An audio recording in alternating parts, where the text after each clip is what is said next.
Ils ont jamais des chaises. Si quelqu'un peut m'acheter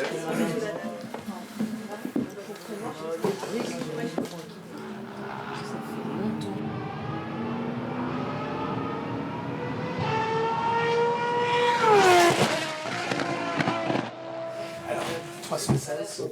C'est la dernière.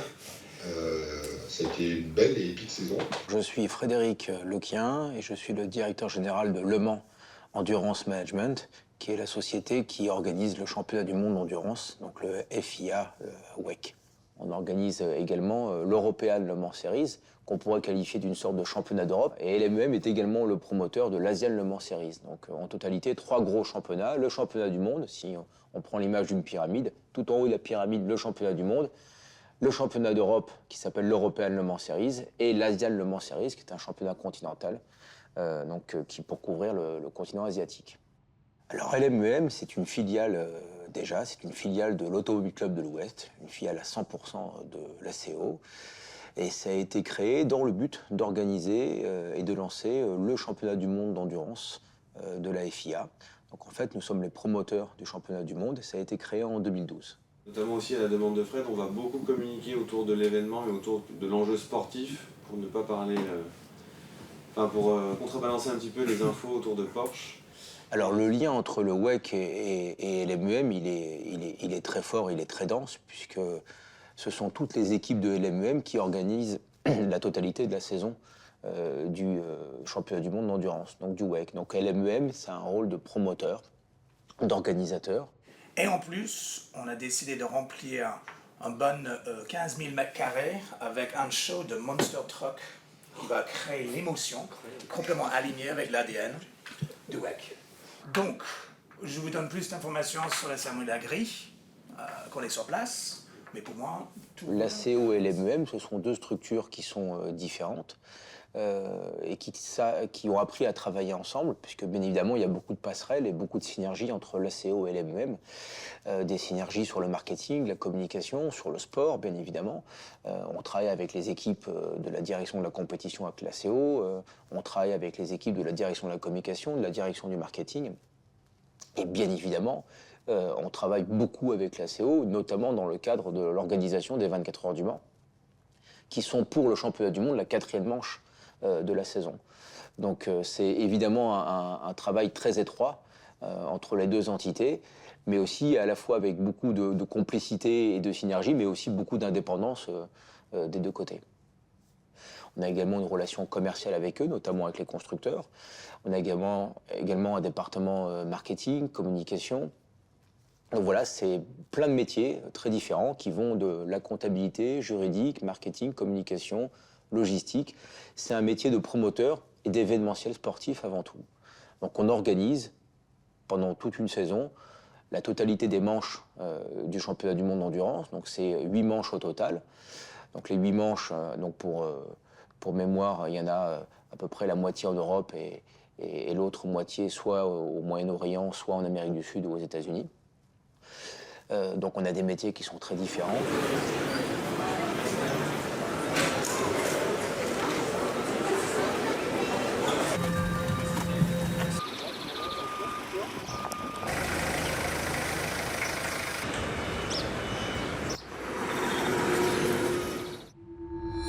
Je m'appelle Vincent Drapeau et je suis Logistic Operation Manager chez LMEM et je suis là depuis 8 ans et demi.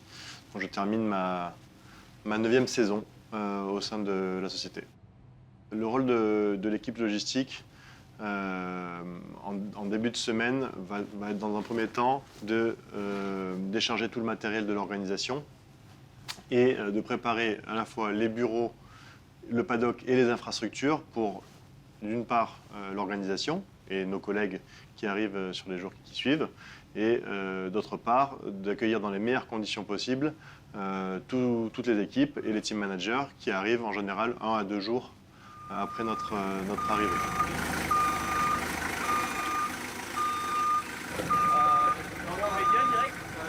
Ouais, tu peux l'emmener directement en média. La première partie, je disais, est de décharger tout le matériel, installer les bureaux, faire la répartition des palettes, le dispatch, etc.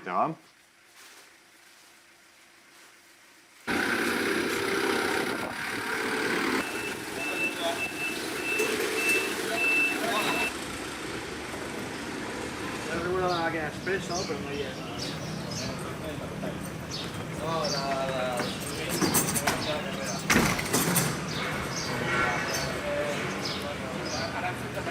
Et les sphères, on les gardera avec nous. De toute façon, je vais en mettre quelques-unes à charger parce que les sphères, on va en avoir besoin. Parce qu'on a les sphères, au pire, moi, tout le bloc chargeur de sphères, je le garderai avec moi.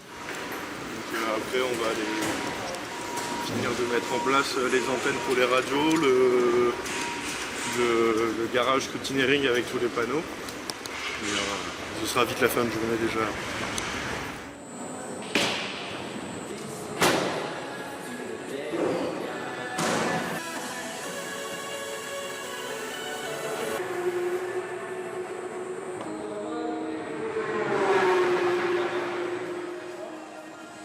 On va aussi vérifier toutes les choses qu'on a commandées auprès du circuit ou auprès des fournisseurs locaux, c'est-à-dire on va vérifier que tous les bureaux ont bien le nombre de chaises et de tables demandées, les télévisions, si les boissons ont été livrées. On va récupérer les clés de tous les lieux qu'on va exploiter pendant la semaine. Tout ça, c'est des choses qu'on a envoyées depuis. On voyage avec beaucoup de notre matos. Et ça, c'est des choses qu'on a mis en relationnel qui n'étaient pas avec nous au Japon et qu'on a fait bien vous. On a tout regroupé au Mans et puis ensuite on a tout envoyé ici. Les premières personnes qui arrivent sur le circuit sont l'équipe logistique, les ninjas. Donc les ninjas vont être notre équipe de pose de branding. Et évidemment les équipes de DHL qui sont là même en amont de notre arrivée, qui sont là 2 à 3 jours avant que nous arrivions nous-mêmes sur les circuits, pour que quand on arrive, le matériel soit posé au bon endroit et qu'on n'ait plus qu'à décharger entre guillemets. On a mis le circuit sur la piste, sur le paddock, sur la fan zone, dans les loges. Donc voilà, et cette équipe de ninjas, alors on les appelle les ninjas parce que ils sont capables de tout faire. On peut tout leur demander. Ils sont très débrouillards, ils ont tous des solutions, et ils ont tous un petit peu leur spécialité. Donc vous avez des adhésiveurs, vous avez des poseurs de bâches monumentales posées en hauteur, vous avez plein de métiers différents au sein même de l'équipe des ninjas. Et ces garçons sont entre 12 et 14 suivant les manches. On nous a demandé de créer une célébration pour les champions du monde d'hypercar dès la fin de la course, chose qu'on n'avait jamais fait auparavant et que peu de championnats automobiles font à la fin de la dernière course au moment du titre de champion du monde. J'ai reçu un brief de la com marketing qui m'a demandé d'imaginer une célébration mettant plus en valeur à la fois le manufactureur, donc c'est-à-dire l'équipe, le staff, les team managers, le head management, plus les voitures, essayer de faire du 2 en 1 avec ces deux entités-là. Et après, c'est un travail d'équipe où on a construit un minute par minute avec mes collaborateurs.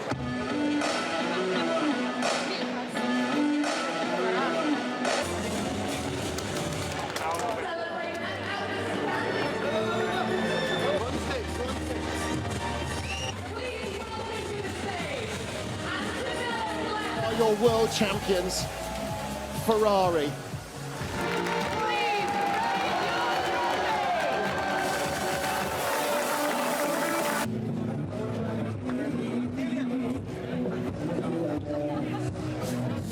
Depuis toujours, et depuis la création du WEC, on a eu la volonté de célébrer les champions et en général sur la dernière course du championnat. On a des soirées qui se sont déjà faites à l'époque au Brésil, puisque Sao Paulo était la dernière course de l'année, puis au Bahreïn. Mon rôle là-dedans, ça va être de coordonner tout de A à Z, le projet de A à Z, c'est-à-dire ça part de trouver le fournisseur qui va monter la scène. On va ensuite coordonner tout ce qui va être donc le montage sur la plage, le démontage évidemment, sans oublier ce qui se passe en fin de semaine. Je vais aussi travailler en coordination avec tous les monteurs de films pour tous les sujets qui seront diffusés sur les écrans. On va travailler également avec les masters de cérémonie qui vont présenter la soirée. Donc on va répéter toute la semaine ce qui va être dit, à qui ça va être remis, comment ça va être remis. Donc on fait plusieurs répétitions toute la semaine avec eux et également les équipes LMEM pour faire vraiment une cérémonie à blanc, comme on appelle ça, où tout le monde a un rôle et joue le rôle de quelqu'un potentiel vainqueur de la soirée de dimanche. Voilà, et ensuite, on va aussi coordonner tous les enchaînements que vont faire le groupe de musique, puisque le groupe de musique qui est présent sur la scène est là pour jouer des jingles sur les montées de scène, mais également amuser les gens en fin de soirée et faire un concert de 2 heures. Donc on va choisir les morceaux et faire la playlist avec eux. Donc ça nous change un petit peu de tout ce qu'on fait d'habitude dans notre métier de tous les jours. Donc c'est vraiment assez sympa.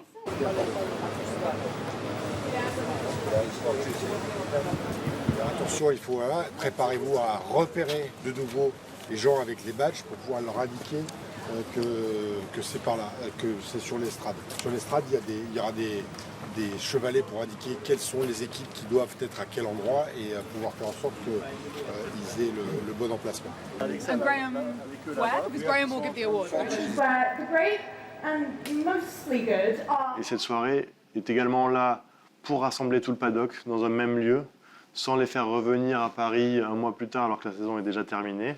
Donc on joue un petit peu sur le côté tout frais de la victoire des champions, qui a été la veille, et on leur offre à la fois une remise des prix sur une plage, dans un contexte vraiment chaleureux et sympathique. Et c'est vrai que le Bahreïn est devenu un petit peu le lieu institutionnel pour célébrer cette soirée. Alors, elle se fait au Sofitel de Bahreïn depuis toujours. On y célèbre à la fois nos champions, champion du monde manufactureur, champion du monde driver, champion du monde LMGT3.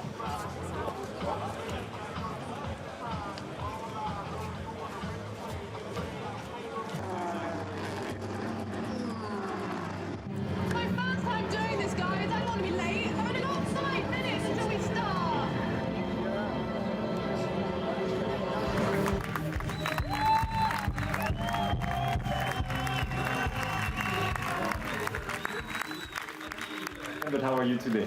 You know, I do have emotions sometimes. I mean, I'm not make it obvious, but no, it's a great achievement and a dream come true. It's hard to know. It's hard to talk.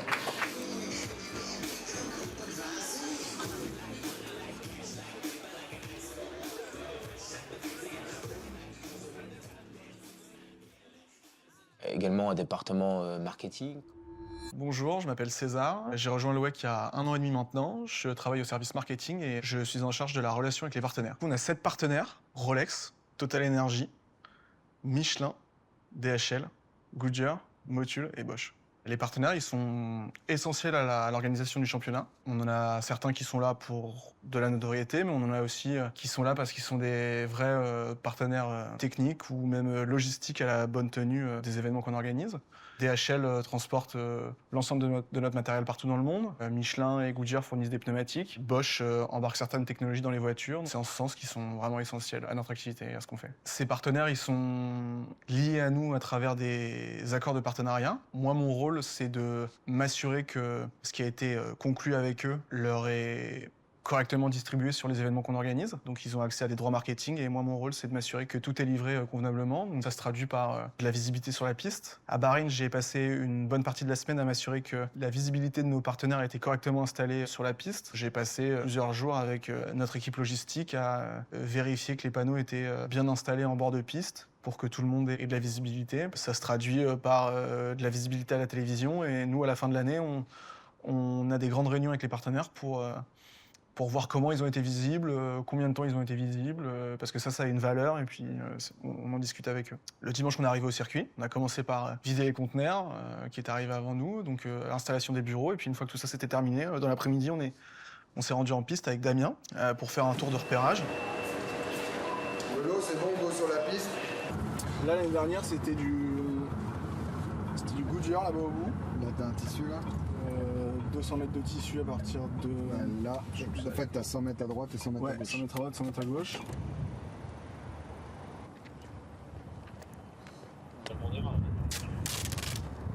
Au cours des semaines précédentes, avec mon collègue Antoine, on a préparé un plan d'installation du branding sur la piste. Et l'idée, c'était de partir repérer la piste. C'est assez simple comme process, mais il fallait indiquer sur les rails, sur les grillages, où il fallait mettre des panneaux de visibilité pour nos partenaires, combien de mètres, etc. Tu as noté combien? 240? 240. Mais pourquoi on le fait partir d'ici? Parce que Antoine a dit cette section-là, ouais, le prochain. Ok. Ça te va comme ça? Non, non, mais si on a un sifflet, je préfère qu'il parte de là-bas. Là, on va mettre 20 mètres. Pour le deuxième contenue. On en fait assez, il est pas bon. On est chez qui là? Boudière. Toujours Boudière, il y a un gros secteur. 50. Là, c'est full, moi. 400 mètres de... Il t'a mis 450 en tout. Eh Nico, tu peux dire de moi, mais franchement, c'est nul, hein. Franchement, t'as vu la gueule de ton truc, hein? C'est illisible. C'est quoi, la rate Qui c'est qui les fait? Qui c'est qui les fait? Et puis une fois que tout ça a été fait, c'était faire pas mal d'allers-retours entre le bureau et la piste, parce que les ninjas, donc notre équipe logistique, avaient besoin de plus de détails, de plus d'informations sur où accrocher quelle bannière, pour quel partenaire, combien de mètres, ce genre de choses. Nicolas pour Antoine.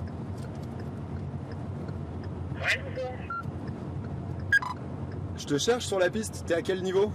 Notre travail sur événement, c'est de s'occuper de ce qu'on appelle les procédures. Donc les procédures chez nous, c'est un travail assez opérationnel où toute l'équipe a un rôle bien défini. Donc notamment, on avait plusieurs sessions de hot laps à Bahreïn qui étaient organisées pour nos partenaires. Donc il y avait une session de hot laps pour Goodyear, une session de hot laps pour Rolex. On s'assure que les invités sont reçus convenablement, qu'ils sont casqués, qu'ils sont mis dans les bonnes voitures et que tout se déroule parfaitement. On s'assure de la sécurité des invités aussi avant de lancer les voitures. Donc ça, c'est une partie de notre rôle. Pour accueillir 8 personnes.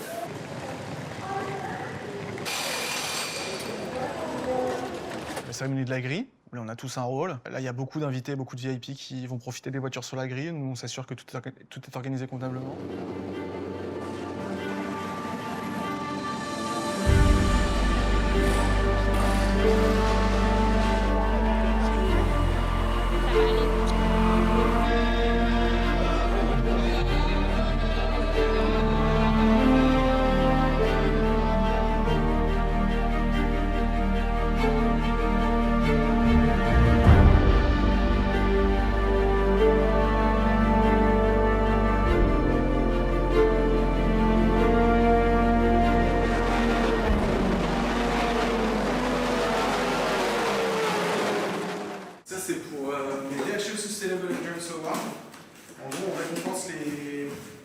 Une équipe en hypercar et l'équipe en GT3. Et c'est les deux équipes qui ont été les plus sustainable cette année. Ils nous ont mis des dossiers, etc., qui ont été analysés par DHL, par l'OEC et par la CO.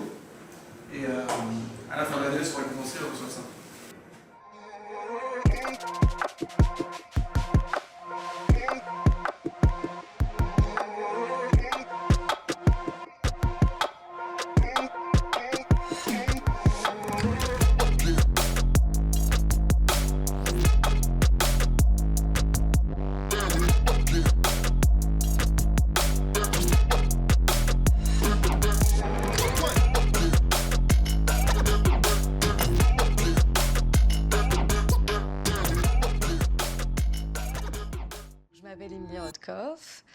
Je travaille au championnat du monde d'endurance depuis maintenant 3 ans. Je travaille dans le pôle marketing, je suis marketing manager. Mon rôle se constitue en plusieurs options. Donc il y a toute la partie qui va être liée à la partie marketing, donc l'analyse de données, et la partie développement sur le championnat et analyser l'impact que le championnat a et les évolutions pour après le présenter au mieux aux constructeurs et à tout futur client potentiel. Après, il y a toute une partie du coup où c'est de la relation client. Donc on fait, moi je suis particulièrement sur le pôle avec les constructeurs. Donc on a de la chance parce que le championnat constitue 13 constructeurs. Donc voilà, il y a une partie de gérer notre relation contractuelle avec eux. Puis après, il y a quelqu'un dans mon équipe qui s'appelle Baptiste qui gère plus la partie du coup opérationnelle de ces activations-là. Donc moi, dans mon rôle, ça va plus être le lien au quotidien avec eux, leur montrer la valeur du championnat, renégocier les contrats et aussi être sûr qu'ils sont contents et qu'ils utilisent vraiment le championnat comme une vraie plateforme marketing et communication. Et après, il y a un autre volet sur ma partie qui est la partie merchandising et licence. Donc la partie merchandising, c'est tous les vêtements qu'on va créer avec la marque WEC, qu'après on va vendre sur les circuits, mais également sur notre plateforme e-commerce. Donc ça va être développer les collections, organiser des shootings photos, mettre en place le site et coordonner du coup avec la boîte qui met en place les boutiques sur site pour s'assurer qu'il y a les bonnes collections, le pricing, les discounts aux remises qu'on peut mettre en place sur certaines courses. Mon rôle est celle de mon équipe pendant la semaine de course. Donc Baptiste va arriver généralement avant moi sur les événements, donc pour s'assurer que les activations des constructeurs, que ce soit sur la partie fan zone, que ce soit sur la partie activation aussi hors ce qui va se passer sur le circuit, ou sur la partie hospitalité, que tout est bien calé. Donc il va faire le lien avec tous les différents départements pour s'assurer que tout est prêt. Et après, moi, une fois que j'arrive, du coup, on fait le tour avec Baptiste, on regarde s'il y a des soucis et si tout se passe bien. On fait aussi le point avec les marques pour savoir qui de leur top management va être présent sur site pour s'assurer qu'on les accueillera de la meilleure manière possible. Et après, il y a des activations qui ont lieu avec les constructeurs sur la semaine. Donc, comme il y a une partie sur les VIP Hot Laps, donc c'est du temps de piste qu'on leur laisse. Et après, ils invitent des guests et ils font des tours rapides autour du circuit. Pour info, j'ai pris de l'eau et du coca si jamais il y a des gens qui se sentent mal. Alors tu peux sortir 4 2S, ensuite les 4 XL. Est-ce qu'on a un 3e XL? On leur met une petite Charlotte, le casque et 2 coca si besoin. Vous êtes mimi là? Coca zéro comme coca normal. J'aurais préféré.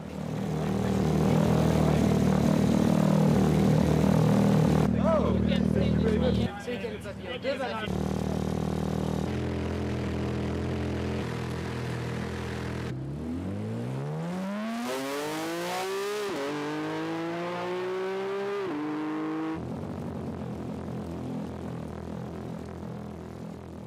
Et il y a aussi une activation, on leur donne la possibilité de faire un tour de piste juste avant le départ de la course, donc qui s'appelle le Lap of Honor, où eux, ils mettent des personnes importantes ou des célébrités pour qu'ils profitent de l'effervescence juste avant ce départ de la course, et aussi d'essayer du coup des tout nouveaux modèles de voitures, parce que les voitures sur lesquelles ils roulent sont des voitures de série, généralement que les clients peuvent aussi acheter chez le grand public. Une des fonctions aussi, c'est que souvent, je suis invitée par différents programmes associés au motorsport pour expliquer mon travail et pour ouvrir un peu les portes du sport auto, soit à des jeunes plus défavorisés, leur expliquer les opportunités de travail qu'il y a, ou dans ce cas-là, sur le format Girls on Track, c'est pour expliquer à des jeunes filles toutes les opportunités des différents métiers qui existent dans le monde du sport automobile.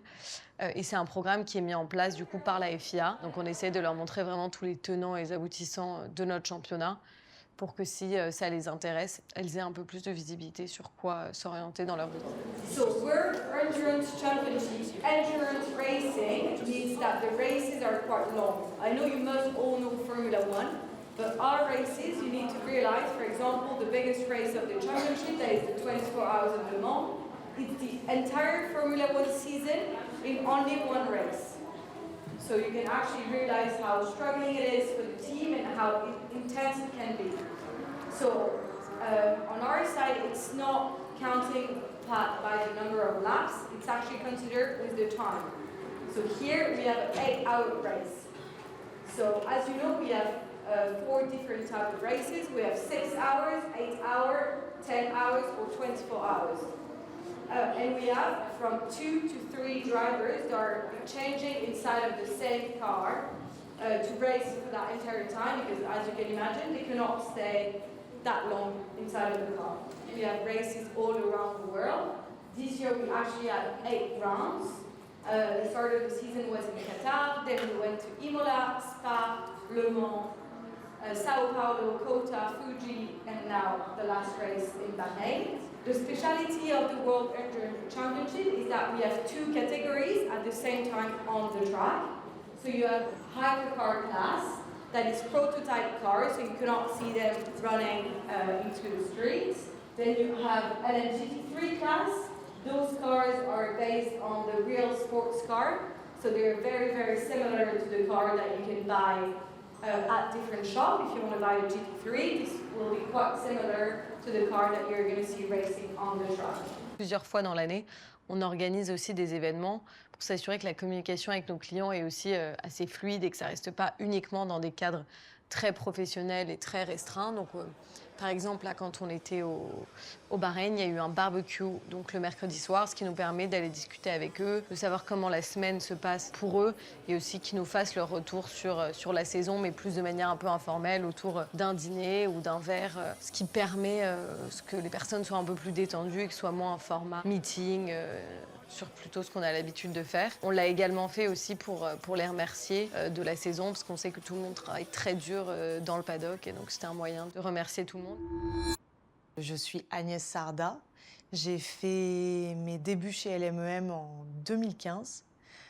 Je suis Senior Hospitality Manager. Et mon rôle au sein de l'entreprise, c'est de chapeauter le service hospitalité qui est séparé en deux grands pôles, l'hospitalité privée et les offres packagées, dont le Mans Spirit Club et l'Endurance Club. En semaine de course, mon rôle il est plutôt sur une partie relationnelle avec le client, accueil client. Depuis quelques années, mon rôle il est de moins en moins opérationnel. Et l'équipe, elle arrive plutôt sur site, s'occupe de toute la partie accréditation, puis de la mise en place des différents espaces, que ce soit le Mans Spirit Club ou la veille de la mise en place des hospitalités privées. Et un troisième temps qui est vraiment de l'accueil VIP pur, accueil des invités, pour finir par le démontage. Quand je suis arrivée, on était deux. En 2015, je suis arrivée en tant que stagiaire. Ensuite, il y a eu quand même pas mal de rebondissements avec les années Covid, où il n'y avait plus de spectateurs, donc plus d'invités, donc plus de loges. Et quand j'ai repris chez LMEM, on a donc remis en place le Mans Spirit Club, qui avait disparu quelques années. Et donc j'étais seule pendant 1 an, puis Arthur est arrivé, et ensuite Carla, et aujourd'hui Camille est venue renforcer tout ça avec Hugo en free sur site. Notre challenge, en tout cas au Bahreïn, il se trouve plutôt dans les relations avec le circuit.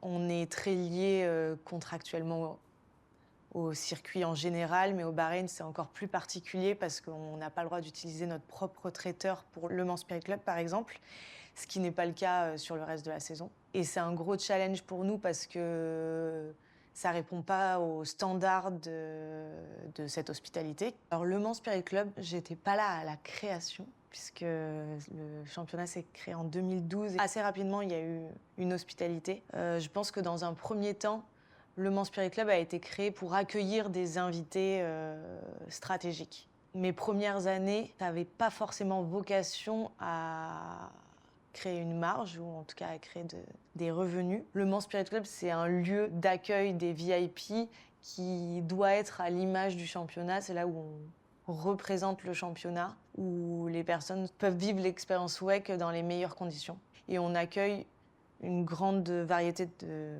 typologies de guests. Donc on a ces invités stratégiques qui sont toujours là et qui représentent quand même une part assez importante. Nos invités constructeurs, des invités des partenaires. Ça peut être aussi des invités B2B locaux ou d'autres, peu importe.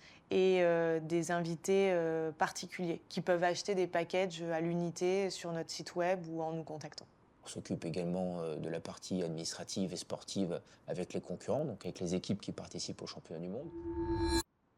Je m'appelle Stéphane Ruki-Bernard, je suis coordinateur sportif pour le WEC et j'ai 26 ans. Je m'occupe d'installer tout le matériel sportif, donc on a des panneaux en pit entry, en pit exit, c'est pour les limitations de vitesse, pour symboliser bien où commence la pit lane et où elle se finit en termes de limitation de vitesse. On distribue tout le matériel utile aux commissaires de piste, donc tous les commissaires qui sont autour de la piste, donc les chasubles, les panneaux qu'ils vont utiliser, parce qu'on utilise nos propres panneaux, donc pour les safety car, virtual safety car, full course yellow, pour les extractions, pour les exercices de levage aussi qu'on effectue sur toutes nos manches, et aussi pour mettre sur les téléhandlers tout autour de la piste, donc les Manitou en fait qui vont permettre de lever la voiture si une voiture est dans les graviers. voilà, globalement, tout le matériel sportif est distribué à ce moment-là. On a aussi un setup RFID à la sortie de la pit lane qui permet de scanner les pneus. Donc ça, moi je fais juste l'intermédiaire parce que c'est vraiment technique sur les connexions internet qu'il faut, tout ça, mais en fait on envoie le cahier des charges au circuit et sur place je prévois toujours un petit meeting avec les membres de l'ACO qui s'occupent de ça et les équipes IT du circuit pour vérifier que tout est bien en ordre en pit exit, que l'ACO peut venir brancher le setup RFID et que tout va fonctionner. Je leur fais des petits rappels s'il y a une course support, est-ce qu'ils doivent, si la course support elle utilise la pit lane ou pas et tout. Des petits rappels comme ça. Et puis là, après, j'ai des petits trucs pour 2026. Pour savoir si ils vont venir, si on organise une journée de réunion le 25 novembre. Donc, je leur fais des petits rappels, savoir s'ils vont venir. Et aussi, une de leurs principales activités, c'est d'utiliser cette petite iPad et de me confirmer leur pilote au départ de la course. Et puis si après, eux, ils ont des questions, je réponds à leurs questions. L'exercice de levage, comme son nom l'indique, il va permettre de lever les voitures. Donc souvent on fait ça après le créneau du scrutineering, donc en gros du contrôle technique, pour parler un peu plus vulgairement. Et ça permet simplement de tester en fait les trous sur les toits des voitures. Chaque voiture doit avoir des trous qui permettent à nos barres de levage de s'insérer dedans. Donc c'est un système très spécifique où on fait ces deux clips, je vais essayer de vulgariser, mais c'est deux clips qu'on vient mettre dans les trous des toits. Et ces deux clips-là sont liés à une barre de levage qui est elle-même reliée au bras du Manitou. Et en fait, le Manitou va lever son bras, et là, automatiquement, comme tout est lié, la voiture, elle va monter. Ça permet de tester. En fait, on le fait sur le prologue, donc sur en gros nos tests de pré-saison. On le fait sur toutes les voitures pour s'assurer que toutes les voitures, en cas de soucis sur la piste, la dimension des trous soit la bonne.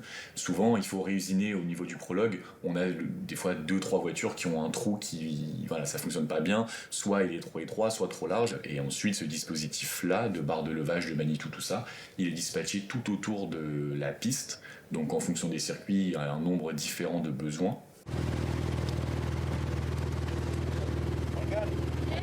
Les safety car high speed tests ont plusieurs fonctions. La première, ça va être déjà pour les pilotes de safety car de faire des tours à haute vitesse pour ressentir la voiture.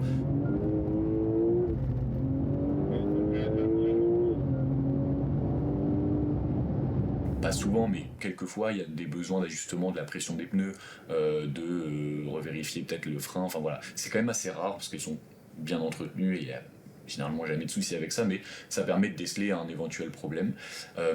Donc ça, c'est la première fonction. La deuxième, ça va être de tester tout ce qui est en fait, tout autour de la piste, il y a des panneaux digitaux sur lesquels nous on affiche les différentes informations de drapeau, de situation de la piste, donc du jaune, du double jaune, du changement d'adhérence, du bleu, enfin ça peut être plein de choses différentes. C'est un petit système de marshalling donc, qui est vraiment situé sur le tableau de bord des voitures. Et ça permet en fait, ces tests-là permettent à l'observeur, donc à la personne qui est en passager, de voir si tout est bien synchronisé. Donc en fait, cette personne-là en passager a le rôle de reporter ce qui est affiché sur la piste et sur le petit dashboard en fait au niveau du tableau de bord de la voiture. C'est le briefing pilote, donc on fait l'émargement avec les feuilles qu'on a mis, on met les belles nappes que la logistique nous donne et les chevalets également. On fait une partie, on sépare les catégories comme ça, les pilotes savent où aller, ça évite d'avoir tout le monde au même endroit.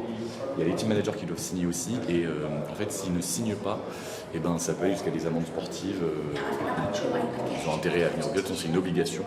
Alors parfois il y en a qui loupent un vol, qui ont des trucs et du coup on fait des rattrapages, mais ça reste très marginal.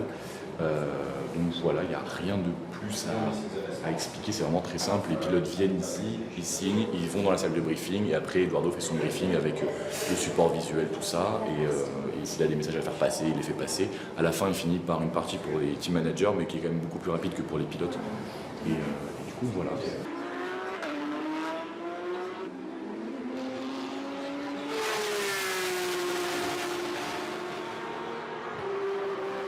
En direction de course, mon rôle, ça va être de vérifier les limites de piste. Donc en fait, on a un logiciel qui nous permet de monitorer plusieurs virages. Eduardo Freitas, le directeur de course, va choisir ces virages-là. On a 6 caméras, donc on peut monitorer 6 zones différentes. Donc ça peut être à la corde d'un virage, ça peut être à la sortie d'un virage, mais ça c'est à la discrétion d'Eduardo, c'est lui qui va décider les virages les plus critiques en termes de limites de piste. Une fois que ces caméras-là sont mises en place par notre prestataire Alcamel autour du circuit, Alcamel va définir dans ce que la caméra capte en image une zone de détection. S'il y a un mouvement sur cette zone de détection définie, alors on va recevoir une alerte sur notre logiciel en direction de course et on va avoir les 24 images, les 12 avant la détection de pixels et les 12 après. On va pouvoir les défiler une par une et ça va permettre de voir en fait si une voiture est en dehors ou non des limites de piste. Là, par exemple, ce qui se passe, c'est que comme on les prend de face, elles ont évidemment les feux. Et les feux dans la caméra, ça donne des reflets qui passent dans la zone de détection. Et du coup, ces reflets-là font bouger les pixels et ça nous envoie des alertes. Là, on le voit très clairement. La voiture, elle est loin d'être en track limit. Donc, je vais faire défiler les images. En fait, on se rend compte ici qu'il ne se passe rien du tout. Et c'est juste qu'en fait, il y a des petits reflets qui sont dans cette zone de détection qui est là. Et ça fait bouger les pixels, donc ça nous envoie une alerte. J'ai eu la confirmation qu'on a bien tout reçu, tous les virages. Pour t'expliquer un peu le logiciel, en fait, ici, tu as la fenêtre des track limits. Donc tu vois, là, tu as tous les virages. Tu as le time of day ici. Donc par exemple, là, on est au virage 15. Je peux défiler. En fait, quand une voiture est détectée en track limit, elle passe dans une zone de détection. C'est-à-dire que ça, c'est ce que la caméra voit. Et nous, on met en place une zone virtuelle de détection qui est, par exemple, ici. Dans cette zone, si tu as un pixel qui bouge, ça veut dire qu'il y a potentiellement une voiture. Donc toi, ça t'envoie une alerte. Ça prend les 26 images et ça te les envoie directement sur le logiciel. Donc là, tu peux bouger d'image en image et ça te permet de faire un ralenti et de voir si la voiture est vraiment en track limit. La règle pour un track limit, c'est que tu as les 4 roues en dehors de la ligne blanche. La ligne blanche, elle fait partie de la piste, elle fait partie de la zone qu'elle délimite. Donc il faut vraiment, même si tu as un pneu, tu vois, si la voiture elle part un peu en drift comme ça, tu as le pneu avant droit qui touche la ligne, c'est bon. On se prend une petite marge de sécurité, c'est pour ça qu'on rajoute cette peinture bleue là, comme en Formule 1, pour être vraiment sûr, parce que tu vois, tu as le vibreur qui est aussi blanc à certains endroits. Des fois, la voiture elle va être en track limite pile à une zone blanche de vibreur. Et ça ne te permet pas bien de voir si c'est encore sur la ligne ou pas. Donc la ligne bleue, elle permet de mettre une marge. Évidemment, on n'est pas au millimètre près. Ici, quand les voitures seront en piste demain, moi je vais configurer tout. Et en fait, admettons, celle-là c'est la voiture, je te dis une bêtise, la 10. Je devrais dire la 92 vu que c'est une Porsche. Admettons c'est la 92. Elle va être détectée là. J'aurai plus qu'à choisir le numéro de voiture. Mais comme tout sera configuré demain, normalement il n'y a que ce numéro-là qui va apparaître. Admettons là je clique sur la 92, j'appuie sur Send. Et là, ça ajoute dans le compteur des track limits un track limit. Et au bout de 4, moi je vais recevoir une alerte qui dit attention, ce pilote-là a fait 4 track limits sur cette session-là, il faut qu'on lui mette un warning flag. Et à ce moment, moi je donne le call en radio à Lisa qui va, elle, demander au circuit d'agiter le drapeau noir et blanc, donc le drapeau de warning flag, pour track limit. Et elle va aussi poster un message par la même occasion. Si ça va plus loin, s'ils continuent d'en faire plus, alors on reporte au steward et là, eux prennent les décisions ou pas.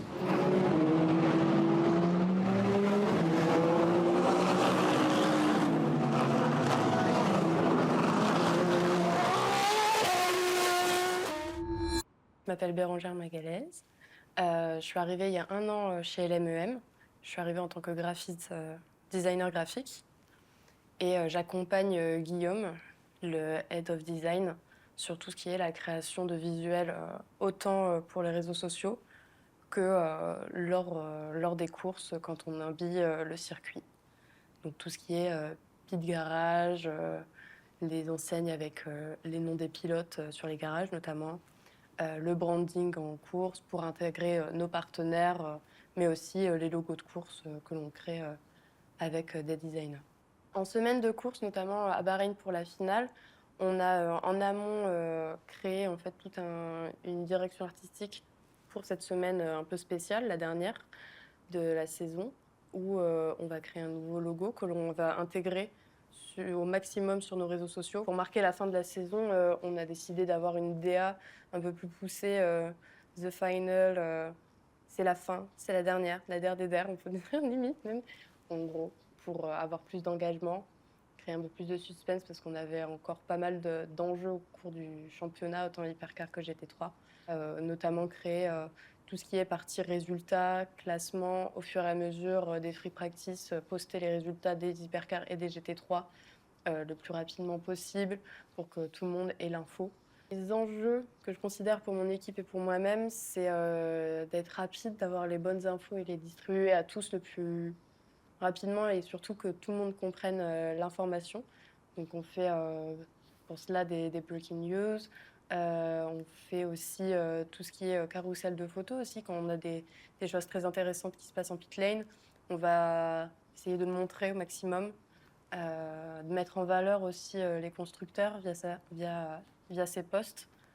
Moi, je trouve que c'est très important. En tout cas, c'est notre rôle de montrer ce qui se fait lors d'un événement et lors des courses. C'est notre rôle aussi de faire voir et de faire du... J'aime pas l'expression, mais faire du beau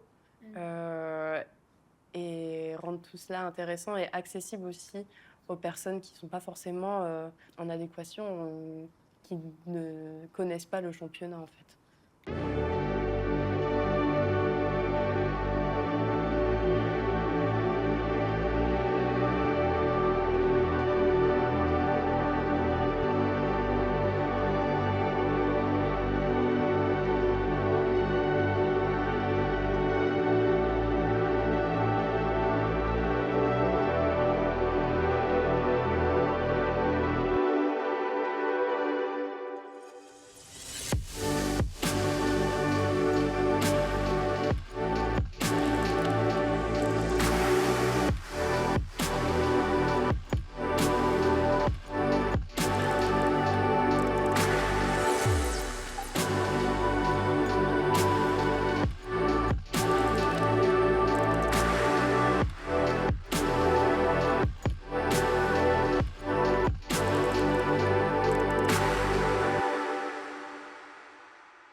C'était la plus compliquée, c'est celle qui s'est le mieux passée. Hein, pour vous. Ouais. C'est fini.